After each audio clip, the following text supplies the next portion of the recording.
সবাইকে শুভ সকাল। আমার আরেকটি কুকিং ব্লগে তোমাদের সকলকে স্বাগত। তো চলো, সকাল সকাল আমি চলে এসেছি আমার কিচেনে আজকের রেসিপি নিয়ে। তো আজকের রেসিপিটি খুবই সহজ সরল। এতক্ষণে দেখে বুঝেই গেছো যে আমি কিসের রেসিপি নিয়ে এসেছি। হ্যাঁ, আজকে আমি নিয়ে এসেছি ছোট আমের আচার, তবে কোনো রকম তেল ছাড়াই। আচারের নাম শুনলেই তো আমরা ভাবি যে তেল ছাড়া আচার হয় না, তাই না? কিন্তু আজকে আমি এমন আচার তৈরি করব যেটাতে এক ফোঁটাও তেল লাগবে না, অথচ সারা বছর স্টোর করে রাখা যাবে। আর এই আচার খেতে খুবই ভালো লাগে। তো প্রথমে এই ছোট ছোট আমগুলোকে ছিলে পরিষ্কার করে নিতে হবে। এইদিকে দেখো, কেয়া চেষ্টা করেছিল ছিলার জন্য, কিন্তু হাত কেটে গেছে, তাই দেখাচ্ছে।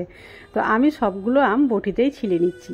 আর এই ছোট আমগুলো সাধারণত আমরা ফেলে দিয়ে আচার করি না, কিন্তু এই ছোট আমেরও যে আচার খুব সুন্দর হয় তোমরা না দেখলে হয়তো বিশ্বাসই করবে না।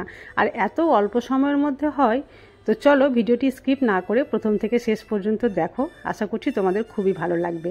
এইদিকে দেখো, ঈশানও কিন্তু আমার হেল্প করছে ছিলে ছিলে, কিন্তু সেও বেশিক্ষণ আর টিকবে না, কারণ তারও হাত কিন্তু হালকা কেটে গেছে। তো চলো, তোমাদের সঙ্গে কথা বলতে বলতে আমগুলো ছিলা হয়ে গেছে। আর একটা মজার কথা জানো তো, এই আচার কিন্তু রোদ্রে দিতে হয় না। তার মানে হলো রোদে দেওয়ার কোনো রকম ঝামেলা ছাড়াই এই আচার কিন্তু স্টোর করা যায়। তো আমগুলো ছিলা হয়ে গেছে, এবার জলে খুব ভালো করে ধুয়ে নিয়েছি। আর দেখতে পাচ্ছ কতগুলো কালো কালো কষ বেরিয়েছে। আমার হাতটাও কিন্তু কালো হয়ে গেছে। একেবারে জল সম্পূর্ণভাবে ঝরিয়ে আমি একটা প্যানে নিয়ে নিয়েছি। আর এবার এর মধ্যে আমি দিয়ে দেব চিনি।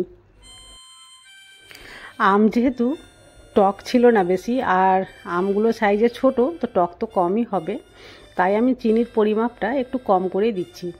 চিনি দেওয়ার পরে আমি দিয়ে দিচ্ছি সামান্য পরিমাণ লবণ। লবণ আর চিনি এইভাবে ভালো করে মিক্স করে প্রায় 15 মিনিটের মতো রেখে দেব। তোমরা এখানে চিনির গুঁড়ো ব্যবহার করলেও পারো। আমার কাছে চিনির গুঁড়ো ছিল না, বা আমি গুঁড়ো করিনি, তাই আমি গোটা চিনিটাই দিয়েছি। এবার 10 মিনিটের জন্য সেটা রেখে দিলাম। অন্যদিকে আমি কিন্তু একটা শুকনো মশলা ভেজে নিই। তার জন্য দিলাম 1 চামচ আস্ত জিরে, 1 চামচ 5 ফোড়ন, আর দিয়ে দিয়েছি কয়েকটা শুকনো লঙ্কা। আর খুব ভালোভাবে ভেজে নিচ্ছি, যাতে পুড়ে না যায় সেই দিকেও লক্ষ্য রাখতে হবে। ভাজা হয়ে গেছে, আর ভাজার পরে খুব সুন্দর একটা সুগন্ধও বের হচ্ছিল। তো এটা ঠান্ডা হওয়ার জন্য আমি 5 মিনিট অপেক্ষা করেছিলাম। ঠান্ডা হয়ে গেছে। এবার আমি মিক্সার গ্রাইন্ডারে খুব ভালোভাবে একটা পাউডার তৈরি করে নিচ্ছি। এবার এটা আমি গ্রাইন্ড করে নিয়ে আসছি। তো দেখো কত সুন্দর পাউডারটা তৈরি হয়েছে, একেবারে মসৃণ। তো চলো, এটা আমি সাইডে সরিয়ে রেখে দিচ্ছি। অন্যদিকে গ্যাসের ফ্লেমটা আমি অন করে দিই। আর এতক্ষণে চিনিটাও কিন্তু গলে গেছে আমের। তো চলো, তোমাদের আগে দেখিয়ে দিই। দেখো, চিনি গলে একেবারে জল জল হয়ে গেছে। আমে কোনো জল ছিল না, এটা কিন্তু চিনিরই রস। তো চলো, গ্যাসের ফ্লেম অন করে এটা আমি বসিয়ে দিলাম।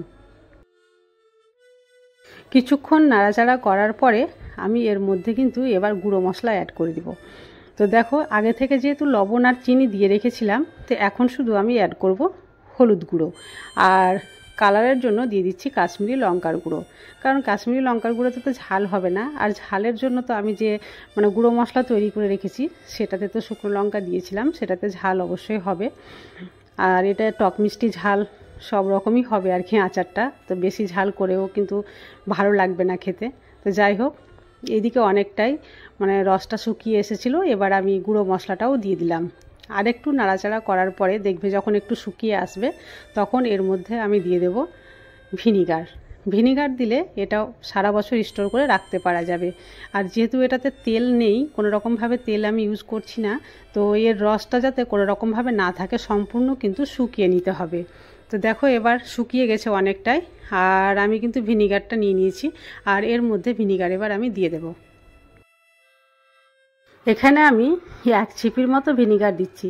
আর ভিনিগার দেওয়ার পরে 2 থেকে 3 মিনিট নাড়াচাড়া করার পরে আচার কমপ্লিট। এই অবস্থায় কিন্তু আমি নামিয়ে নেব। তো আজকের রেসিপি তোমাদের কেমন লাগলো অবশ্যই কমেন্ট করে জানাবে। আর এই ধরনের সহজ সরল রেসিপি তোমাদের দেখতে হলে অবশ্যই চ্যানেলটি সাবস্ক্রাইব করে পাশে থেকো। তো আজ তাহলে এই পর্যন্তই। দেখা হবে নেক্সট কোনো রেসিপি ব্লগে। ততক্ষণ পর্যন্ত তোমরা সবাই সুস্থ থাকো, ভালো থাকো।